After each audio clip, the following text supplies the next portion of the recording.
আপনার বাচ্চার কি সেরিব্রাল পালসি আছে? ভয় পাবেন না। সেরিব্রাল পালসি কোনো রোগ নয়। এটি একটি নন প্রগ্রেসিভ নিউরোলজিক্যাল ডিসঅর্ডার। যেখানে বয়স বাড়ার সঙ্গে সঙ্গে রোগটি বাড়ে না।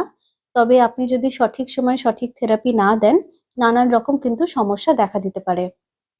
সেক্ষেত্রে এইটা সেরিব্রাল পালসি যেহেতু মুভমেন্ট, ব্যালেন্স এবং পোশ্চার ডিসঅর্ডার, এর জন্য কিন্তু আম নিউরো ডেভেলপমেন্টাল থেরাপি খুব গুরুত্বপূর্ণ। এটা কোনো নির্দিষ্ট কিছু এক্সারসাইজ নয়। প্রত্যেকটা বাচ্চার ক্ষেত্রেই কিন্তু এক্সারসাইজ প্ল্যান করা হয় আলাদা করে অ্যাসেসমেন্ট করার পর। এটা একটা এভিডেন্স বেসড এবং এটা একটা সায়েন্টিফিক থেরাপি। তো যদি আপনারা সঠিক সময়ে সঠিক থেরাপি দেন, বাচ্চার কিন্তু উন্নতি সম্ভব।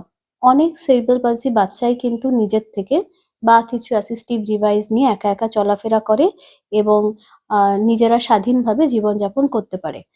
আপনারা অবশ্যই কোনো প্রশিক্ষণপ্রাপ্ত সার্টিফাইড এনডিটি ফিজিওথেরাপিস্টের কাছেই বাচ্চাদের থেরাপি করান। আপনারা অবশ্যই সুফল পাবেন।